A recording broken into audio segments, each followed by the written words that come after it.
Hi, hello everyone. My name is Max and I'm a content producer at Informa Market.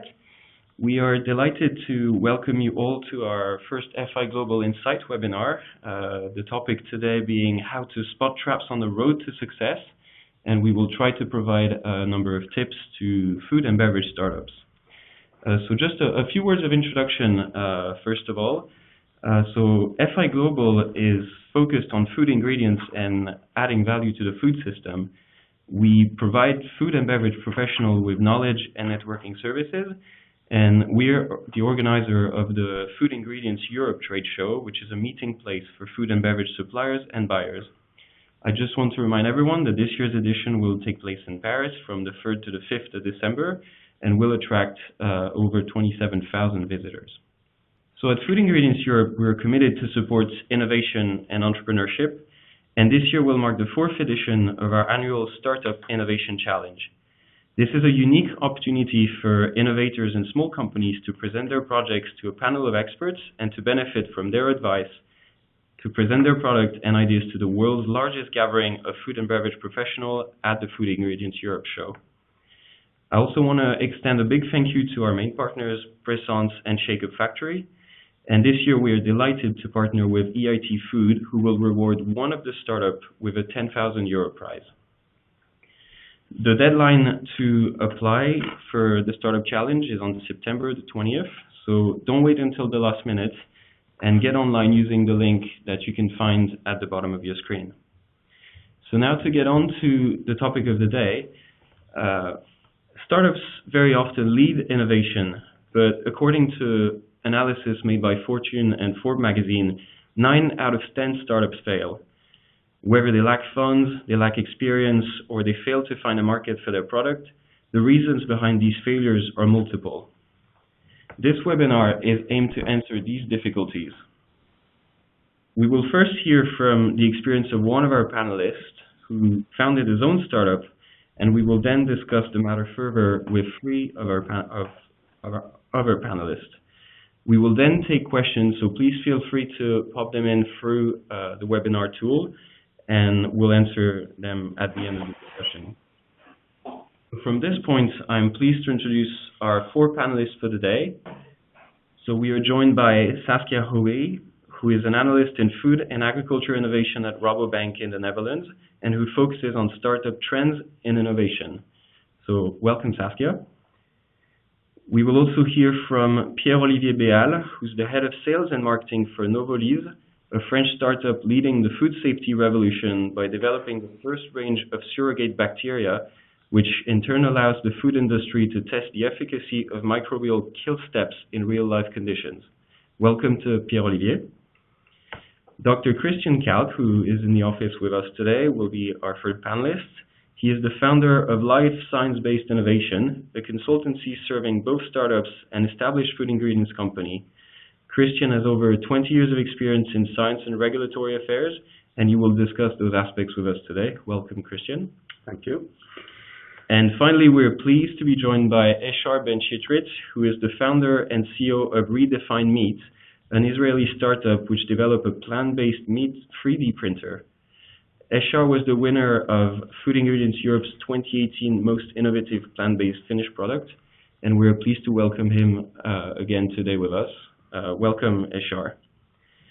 So without further ado, if Eshar is on the line, I will give him the floor so he can tell us about his experience of starting Redefine Meat and the difficulties he faced on the road. Great. So thank you, everybody, and happy to be on this call. It's funny when you have a startup that you are asked to speak about the startup as if you achieved something. So it's nice that there is a discussion about the difficulties along the way, because I think a startup inherently is a process of facing difficulties and overcoming them.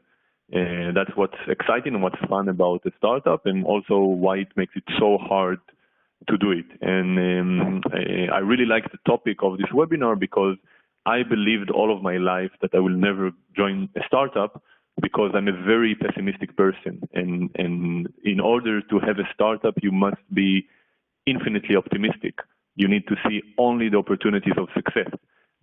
So for many years throughout my life, I was known as a startup killer because every time a friend of mine approached me with a startup idea, I would immediately tell them exactly why it's going to fail.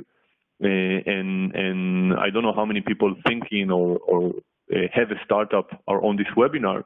Now, as a startup entrepreneur, as a founder, I know that the easiest thing to do in the world is to find reasons for something to fail. Anybody can come with 100 reasons why a startup will fail. The most difficult task and the most difficult challenge is to find reasons why a startup will succeed. And this is the task that we have as founders, as entrepreneurs. We are the ones that need to see through the hundreds of reasons why the startup will fail, which is the easy thing to do, the hard thing, why the startup will succeed. So I'll try to give you a little bit brief explanation about the process of founding Redefine Meat, or what do we do where we are today, but actually look at the difficulties and the challenges and how we overcome them throughout the time that the startup has been around, and what are the plans for the future. So I'm a lawyer in training, and I was a product manager for technological companies. So I know the process of designing and launching a technology that doesn't exist in the world. I had the chance to do it twice already, but I did it in an environment where I had all the resources you can imagine. So I worked for Hewlett Packard, and I led a product, but I had tens of other brilliant, experienced people supporting me. And it's very easy when you have the best engineers, the best sales team, the best operational infrastructure to be a startup within a big company. But what made me quit my job and quit my previous life is the fact that I wanted to do something that is important to me personally. Not that it's an interesting career or interesting field, but something that I felt compelled doing. And for me, it was always food. So I was around food all of my life, including some stints as a wannabe professional cook and professional food critic. But the issue of eating meat and consuming meat became an obsession of mine in the past 10 years, especially in the last almost 5 years when I don't eat meat, because I believe personally, and there's a lot of opinion around it, personally I believe that meat is a fundamental risk to humanity and to our life on this planet. So I asked myself a very simple question. Why can't I do what I'm doing in terms of career, technology, launching product in a field that I really care about? And I think this is really important because it's a challenge to find something you really want to do, you really have passion around, you really feel you need to wake up in the morning and do it. Because life gets you to think about other things. What is easy? Where can I get a good job, a good salary? What my parents will be happy that I'm doing? And for me, when I understood that this is what I need to do, I need to look at meat and I need to look at what is going to be the future of the planet. This is perhaps why I came to this world. It was easy to found a startup. So there is no question when I wake up today and I drive to work, I have nothing in the world that I rather do besides doing what I'm doing today. And if I look 10 years from now, if what I have to do for the next 10 years is do the same thing I'm doing today, I will be extremely, extremely happy and satisfied. So I founded a startup based on the understanding that I need to deal with meat. And what I know is printing and 3D printing. And I quit my job. I just quit my job, wife, 2 kids, house, all of that, to open the startup. And then I started to look what 3D printing can do for the meat industry, how it can improve it. And it turns out, and this is a long story that we won't go into, that when you use 3D printing the way we use it, which is not the traditional 3D printing, but when you use this new tool, you can develop meat alternatives, so plant-based meat, that behaves much more like animal meat. So I'm not saying we have perfect meat today. I'm not saying that we completed the development process, but just by combining a new tool, a new piece of equipment, a new approach to developing a food product, you have advantages from day one. So it's very clear today when people come to our lab and we print meat for them, that this meat is better in being meat than any other plant-based meat that exists around the world. And of course, this is a good starting point, but it raises a lot of challenges. So what do we need to do? What do we need to become? Do we need to become a technology company and license the technology? Do we need to become a food company and scale up the production of meat? Do we need to be a company that is constantly innovating new technologies and not going to the market, but just researching? So there's a lot of questions. What do you want to be? But there is one easy question for every startup: is you need money. And this is something that, because I was never an entrepreneur, people, mentors, and friends, they told me this, and it took me a lot of time to listen. Ideas, there's many good ideas in the world. Technologies, you can develop a technology, but when you match good ideas and good people and good technology with capital, you can achieve great things.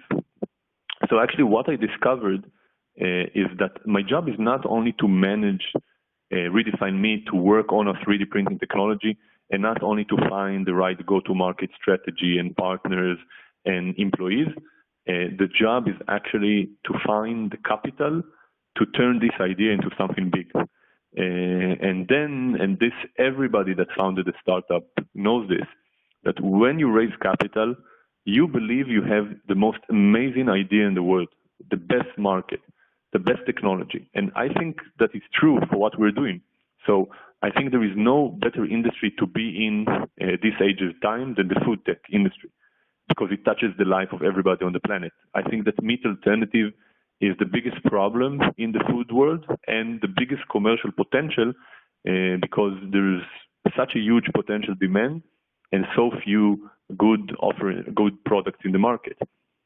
And I think that 3D printing is perfect for that, because we can prove it from day one.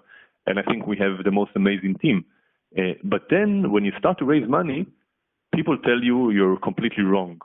So people literally meet you, and after 30 minutes, tell you why what you have been doing for the past 3 months, 6 months, 1 year, 1.5 is stupid, and it will never work. And if it will work, then there will be no market for it. And that's really nice, because you need to deal with it for several months or several years, almost on a daily basis.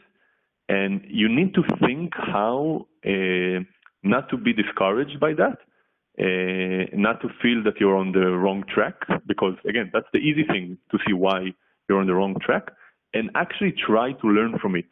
Because out of the different ideas that people give you why you're going to fail, you can learn how to overcome the most immediate problems. And actually for us, raising money was a process that led us to find people that are really, really, really supportive in what we are doing, to people that can actually identify from what we are doing, what is the potential, what is the right strategy, what is the right opportunity, much more than we originally thought. And one of the things we did in this process is to connect to areas where we have a disadvantage. So I don't come from the food world. My co-founder does not come from the food world.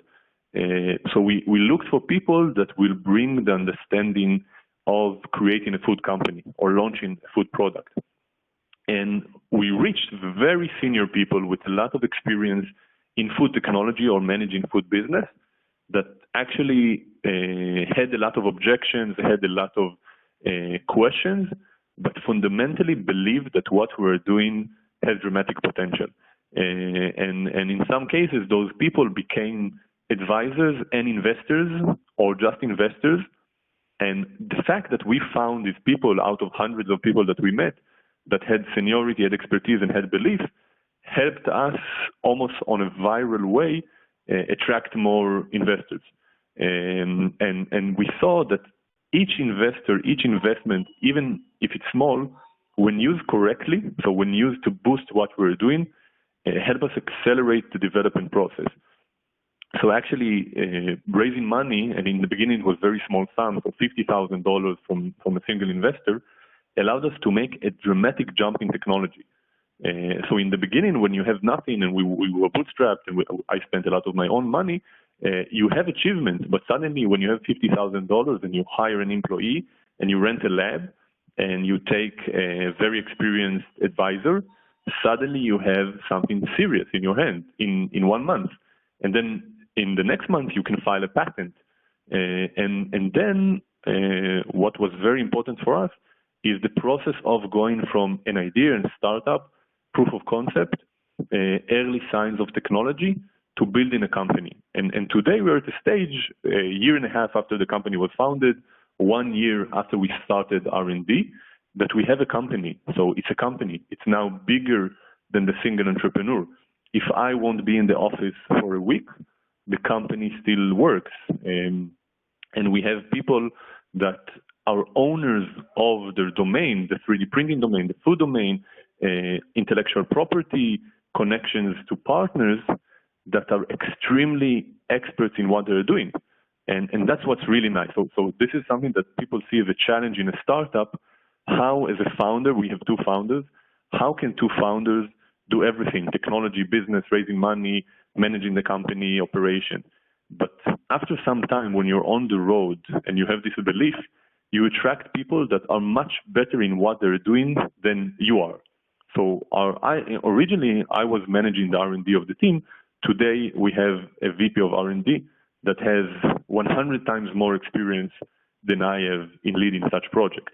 So today, we're not a company that is profitable. We are not a company that doesn't have challenges, but we moved from an idea in my head, a presentation and proof of concept and joining an accelerator and winning competition to a company that is developing a product according to a specific timeline, a specific milestone plan, and that is funded by investors that truly believe that what we're doing has the potential to be bigger. And it's not that our investors don't believe we will have challenges, and it's not that it's not clear for us that some of the problems we don't know and they will pop up along the way, but we have the chance, a very significant chance, to succeed. And on top of that, we know the people that work here, especially me, but everybody that works here, they know that this is the best place to be in history, the best place, the best company, the best market, the best product, the best technology. So now, despite the challenge and despite the difficulties, there is no reason why we won't succeed. So actually, we were able to turn it around. And if you look at what I said until now, I think it's true for every startup in every industry, in every discipline. You also need to remember that we are a food startup, and food deals with many, many things. One thing that is very important is to remember that food is very emotional and very intimate and very risky, because at the end of the day, we need to feed people and the food needs to be safe. So the meat that we print must be safe, it must be healthy, and they must love it. And in many other technological fields, you have an expert customer and you can identify what is the specification you want to achieve, and the regulatory framework is very clear. And if you have the product, you launch the product. Here, there are many things that is extremely hard to anticipate and extremely hard to manage. And what we do in order to face the fact that we're in the food world is actually to make sure that we remember that what we're doing is food. Because it's very easy, and I see it a lot with food companies, food technology companies, they are obsessed with their technology. They focus on the technology. They focus on what makes them unique, what makes their patent strong, but they don't feed anybody. So we have a rule, and this is a rule that is very important. Everything that we do in the lab, we need to eat it. So, which means that I need to eat it, and the team needs to eat it, my wife needs to eat it, my parents need to eat it, my kids need to eat it. And this is a very good way to make sure that first it's safe, because I will never feed my kid something that is not safe, that is healthy for the same reason, and that different people tell you that what you're doing is also a good food product.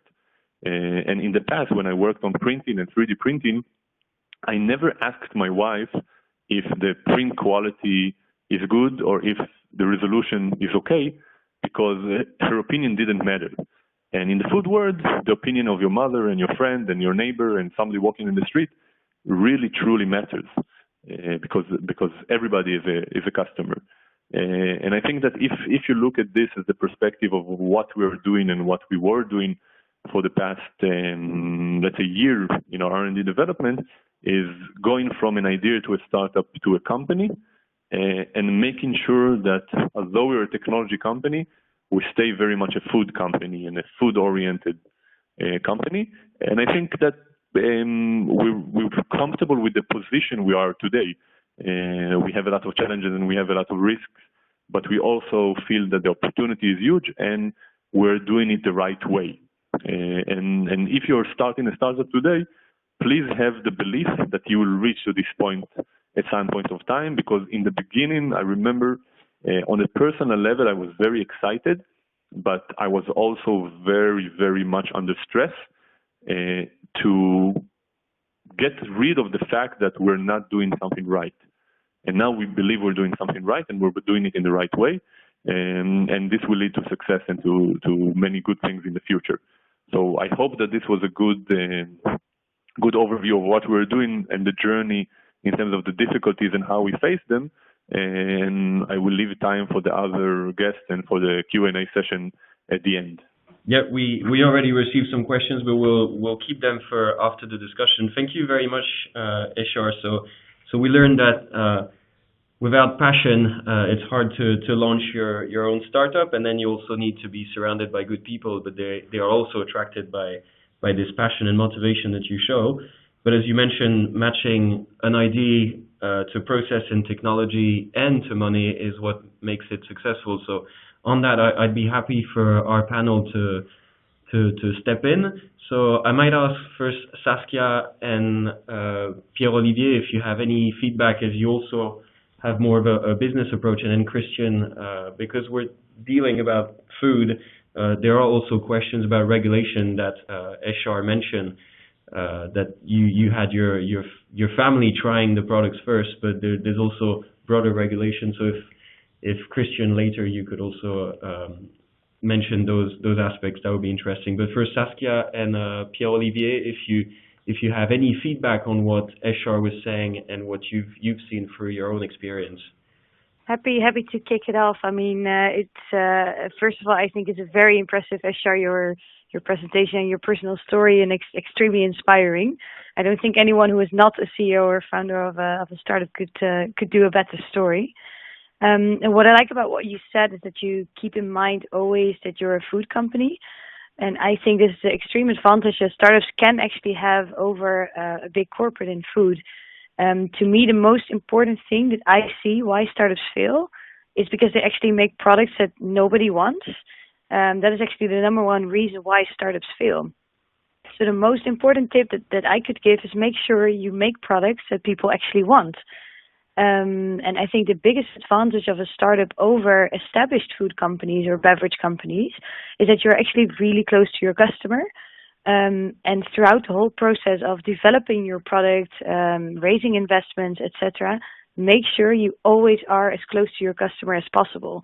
And if you keep that agility and if you keep adapting your product, although you may start with one idea and hopefully you will end in the end of the road, you will not end with idea B, but with idea F, because you pivot your idea along the journey.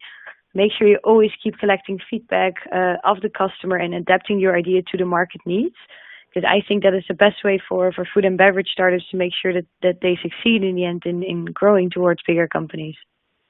I would like to jump on this, Saskia, actually, and as well on what Eshar just said about the technology orientation of a founder, of an entrepreneur, and this is probably one of the biggest challenges that we had to face at Novalize, is to change our communication style, because we've always had a lot of passion and enthusiasm about a product we developed, and definitely we had a communication really focusing on the technical features of the products, some very scientific aspects about what we're doing, and we finally found out that this was speaking only to a very limited portion of our customers. So at one point in time, we completely had to change the way we communicated around the product,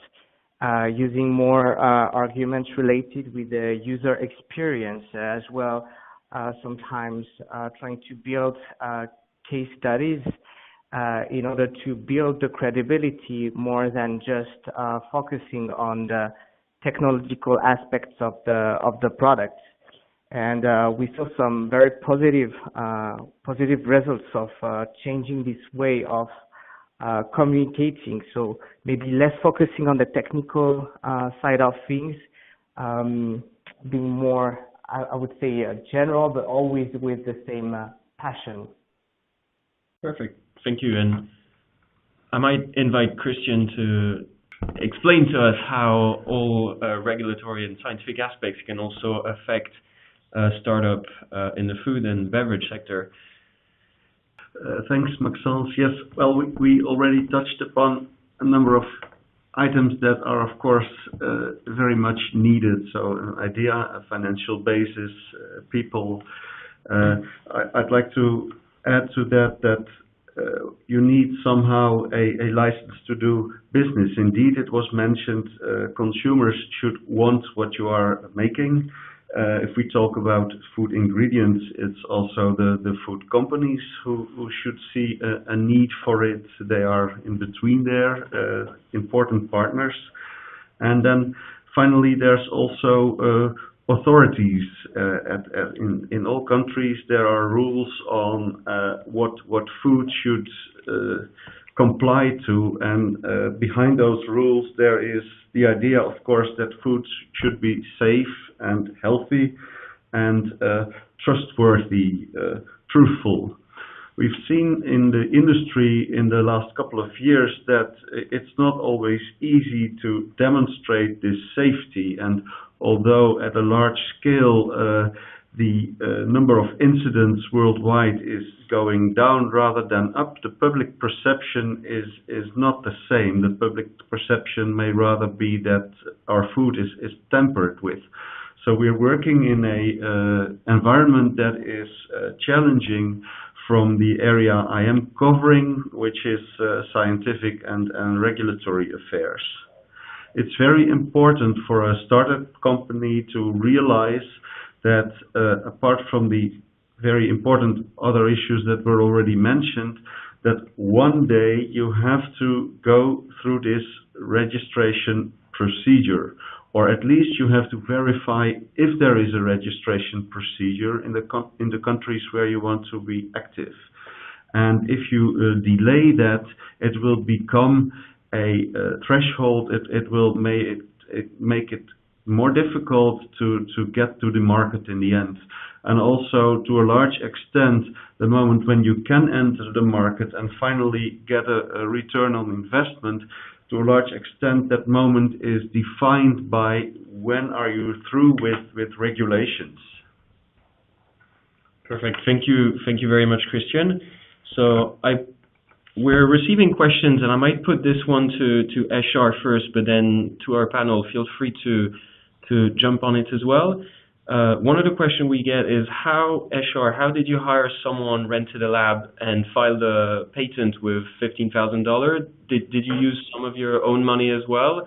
And again, to our panel after, if you have any tips on how startup can finance themselves, please come along. Okay, so it's a very good question. Just to correct, 50,000, not 15. But you can do it with 5 or 15 or 20. First, this is very American, but startup truly need to hustle.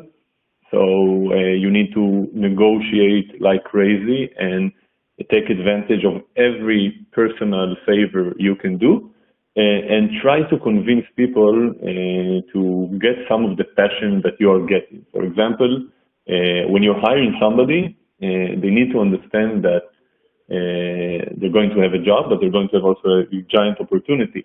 So if they're willing to take just a small salary in comparison to what they're used to get, on the basis of belief that in the future the salary will grow and they will have a stake in the company, it's a good way to save money, and it's a good way to attract people that are mission aligned and that are very, very experienced because they believe in their ability to make an impact.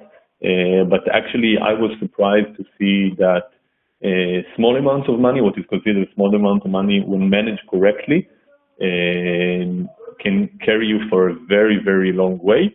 I can tell you that the company now is already close to 15 people, and we raised, until now, we're announcing a very big amount of money that was raised this week, but until now, we raised $650,000, and we didn't spend all of it.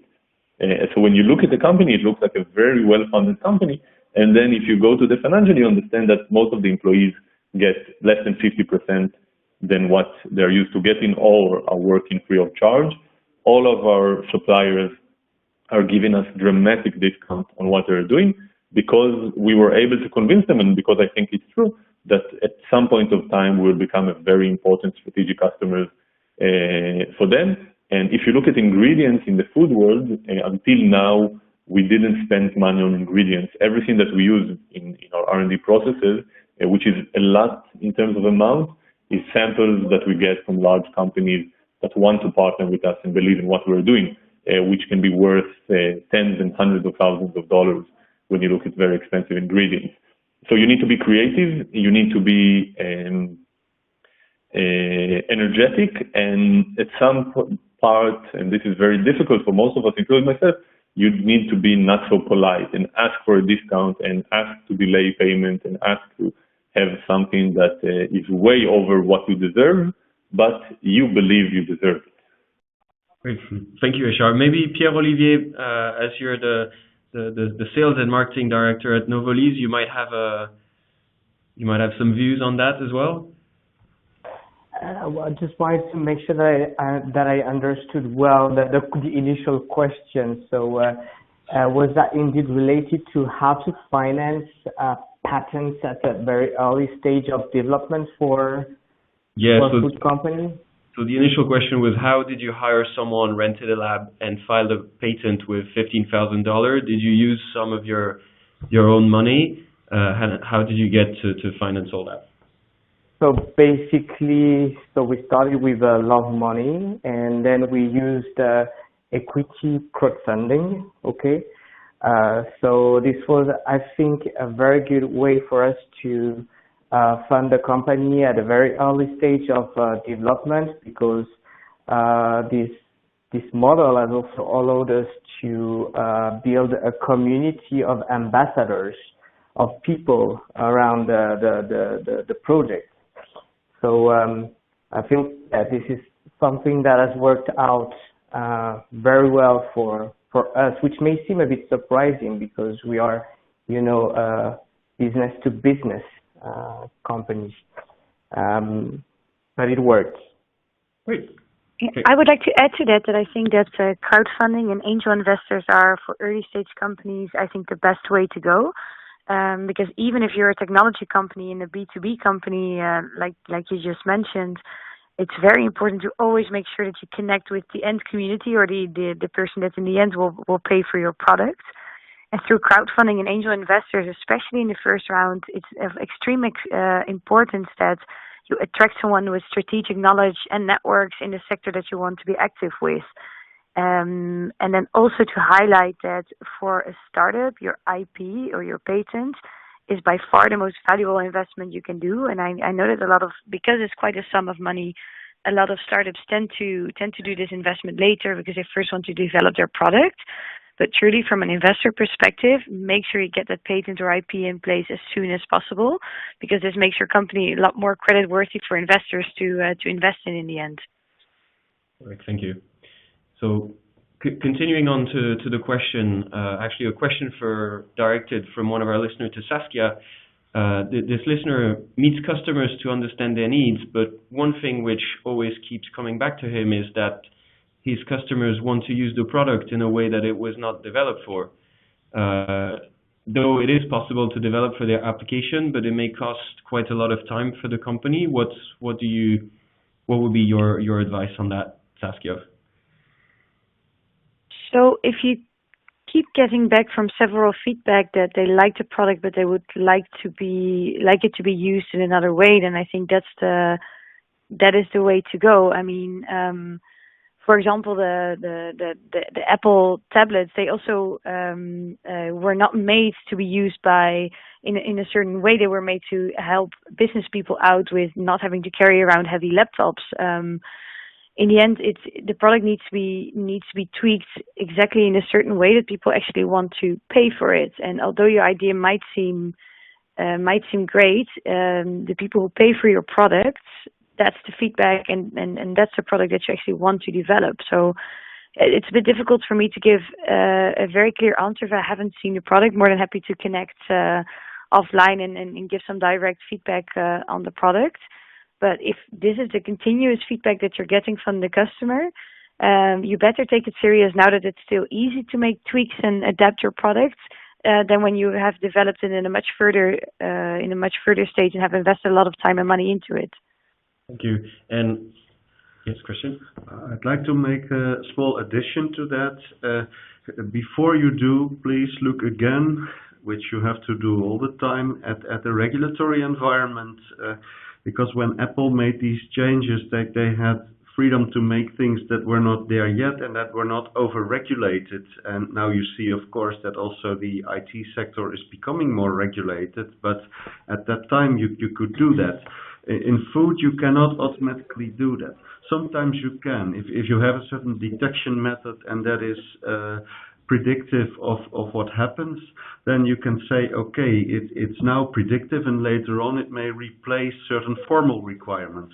But if you have a product that people should eat, on the one side, they should like it, as was mentioned very well by Eshar, but also you should have a license to sell it, and you'd better clarify that before you start or before you make changes to your start. And I think this is an amazing point because it takes a lot of time to build reliability and a customer base for a new brand or a new technology. And it only needs one scandal in order to get rid of it all. So I think indeed it's a great point. Make sure that everything is right from the beginning. And actually on this, maybe Eshar or Pierre-Olivier, this is something you might have had to do in your own companies, Define Meter, Novolise, were you influenced by what customers wanted and it brought you to tweak the product? So that's very clear. This is Pierre speaking.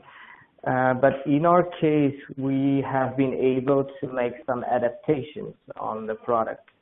And actually quite a lot of adaptations at a very early stage of development, which we have done conjointly with some of our, I would say, privileged customers, always thinking, how can this be scalable to other customers?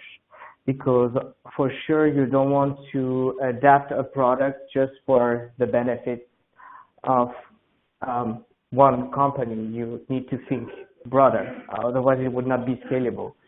So we've had this chance that we were able to make these adaptations, and we are still making some more minor adaptations on the product based on the customer feedbacks that we are receiving today. I think it's a great point, and I would like to add to it something small because one, as mentioned, the feedback from the customer must be relevant for other customers. Otherwise, it's not scalable. So you need to understand if it's a very unique position of a customer and a very unique use case that might be good for one customer, but will sway you off the target for the larger market. And second, this is something that is very important for us, and this is coming from my background as a product manager. Customers have a lot of feedback, and it's the most important thing you can have. And the earliest it is, the better. But when customers give feedback, you need to understand why something is important to them. The fact that they're giving you feedback means it's important, but when you know why, when you understand the reason, the fundamental basis of why they want you to change, they want you to improve, they want you to adapt a different method, can better influence what you're doing. And in some cases, the customers do not know. So you need to find the ways to make them work, to understand why they're asking something. Make it bigger, make it faster, make it cheaper, make it better is not good enough. They believe an improvement in the quality will help them charge a higher price, then you can think how you're going to face it.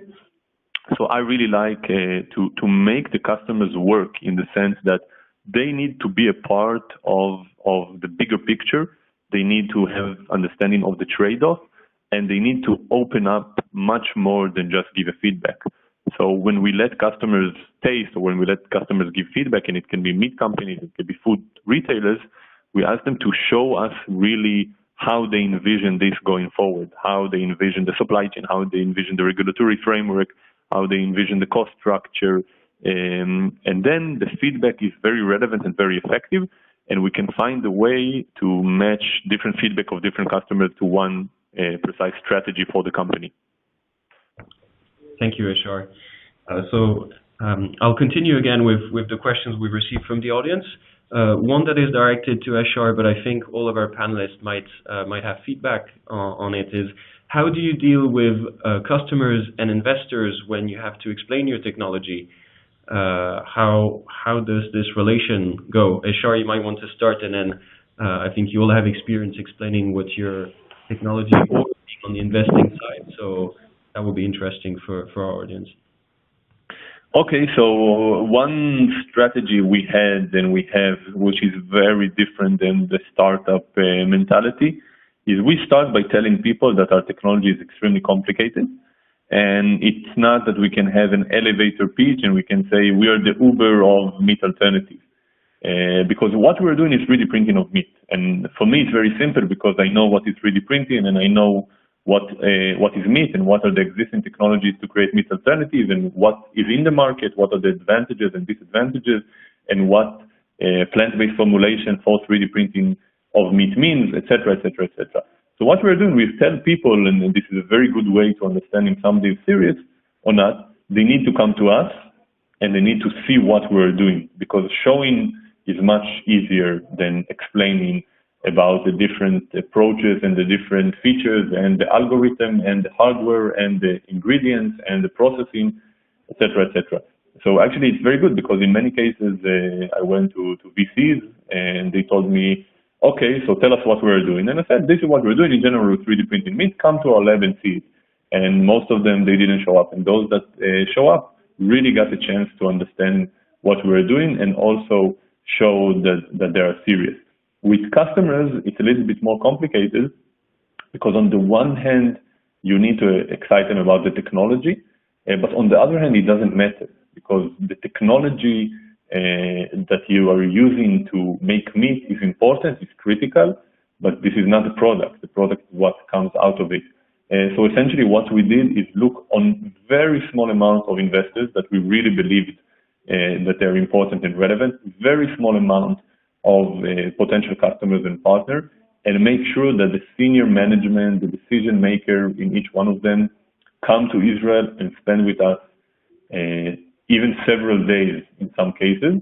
And this was success. It's not 100% success. With some, it didn't work and they didn't come. But when they came to Israel, when they spent time with us, and I'm talking multinational, giant corporation, senior management, we were able to set aside 2 days to spend time with them and really show them the technology.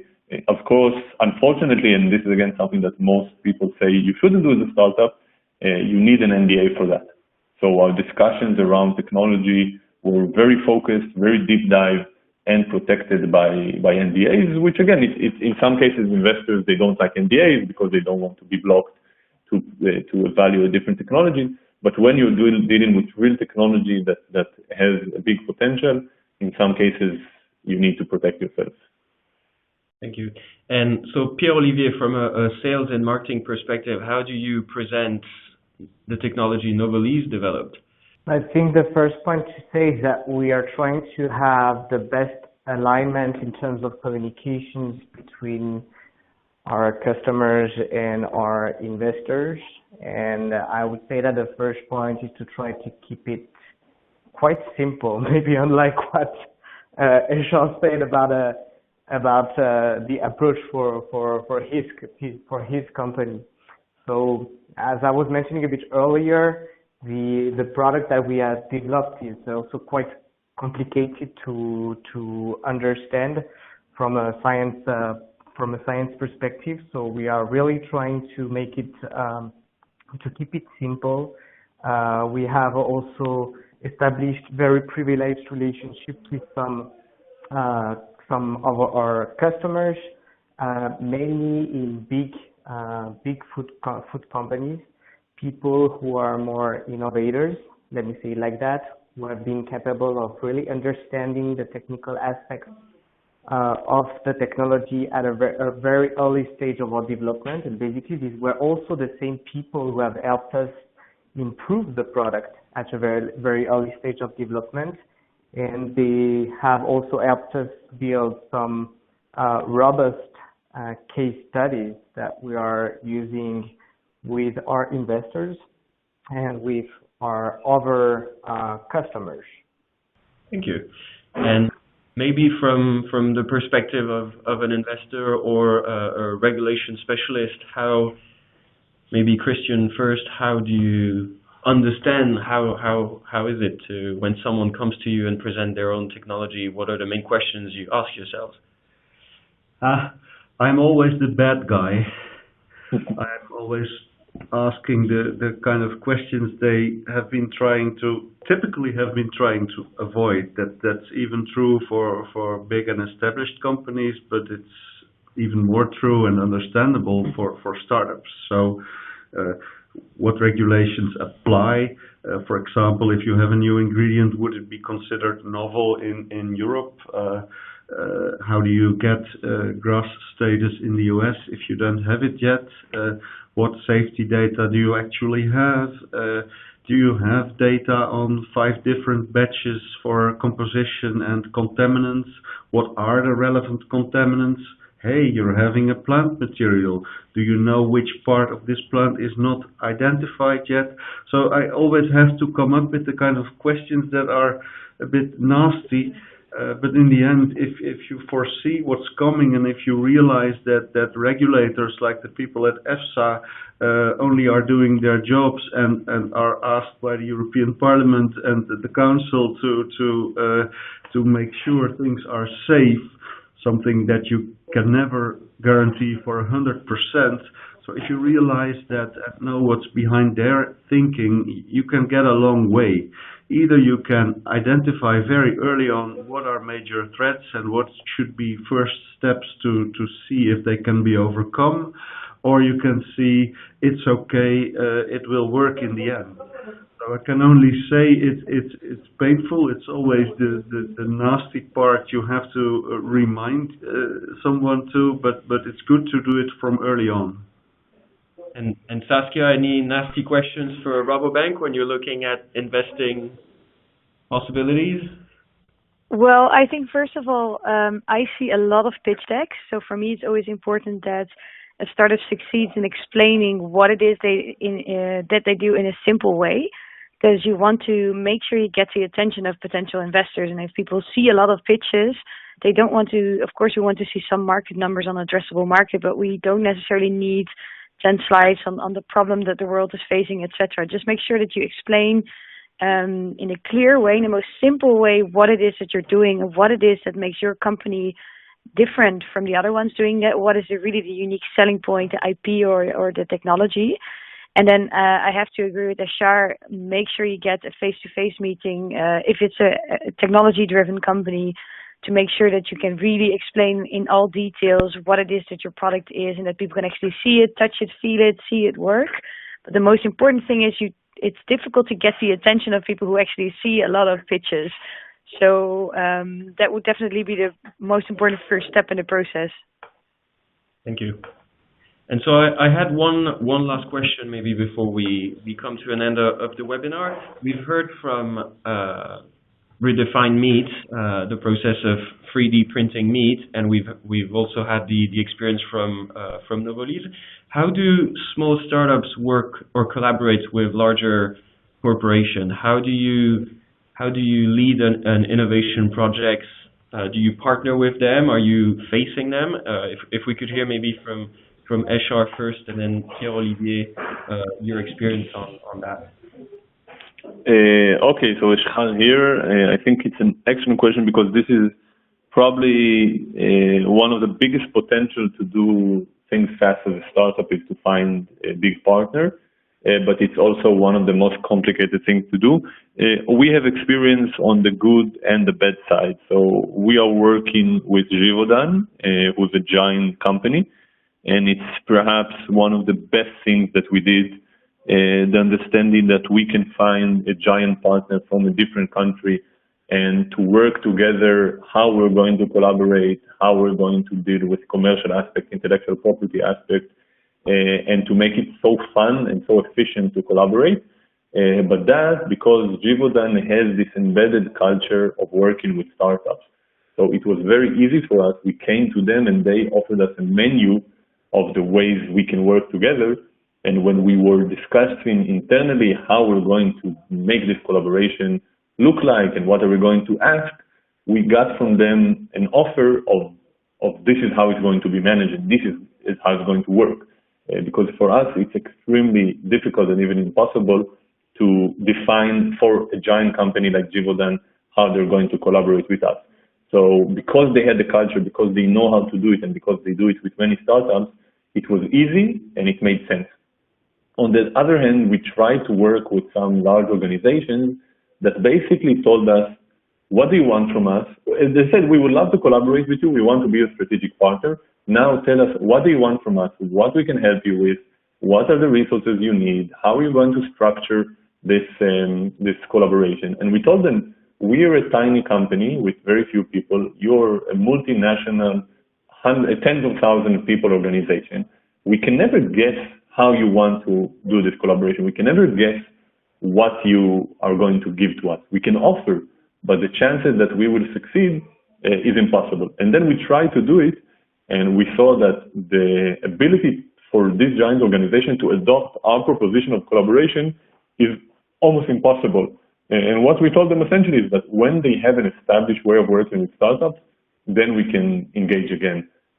But to go to somebody that doesn't know how to work with a startup and is not already deep in this process is a long process, and for me, a waste of time. And on the other hand, with a company like Givaudan that believes in this and know how to do it, it's one of the most effective way to run faster and use the experience and knowledge of somebody that really knows what they're doing and isn't.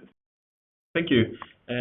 I personally think that collaborations between startups at a very early stage does not happen very frequently, or maybe not as much as what it should be. And probably the reason why is that when you're at a very early stage of development, you want, to build some credibility around the product, and or your services. So maybe in a more like natural way, you tend to talk primarily with bigger partners who can also bring credibility for your companies. Thank you. Any Saskia, Christian, do you have anything to add before we? Yeah, I think it's interesting what was just mentioned, that I do think that startups that are too early stage may not always be ready to work with bigger corporations. I see tremendous potential for startups to work with bigger corporates because you can learn a lot from how they do their efficient supply chains, the marketing, the networks, the knowledge, the in-house facilities that you are able to use. But as a startup, you do need to be ready because if it works, then you need to scale fast and then you need to keep that momentum. And I think it also helps as a startup if you're a little bit further along the line, and you can also have some higher demands towards corporates. For example, demand that they will pay for the commercial pilot. You can, of course, demand the NDA signed, but also demand things of payment terms, for example, because normally bigger corporations, and we at Rabobank, we are guilty as charged too. We have, for example, a 90-day payment terms. But as a startup, you should be able to also require, hey, I need a 30-day payment because I need my cash.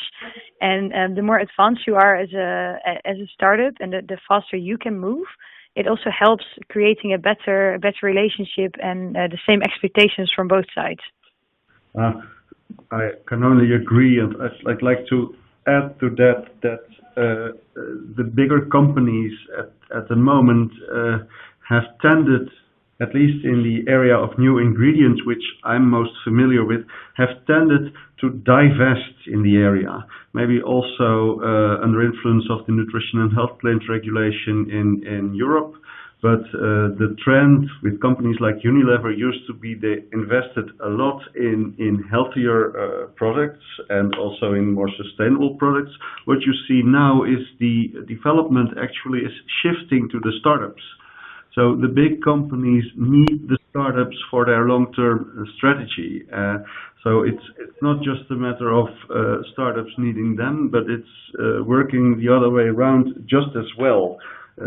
For their innovation towards more sustainability, healthier products and products that are more ethical, better accepted, there is a big need for the things that you startup companies are doing at the moment.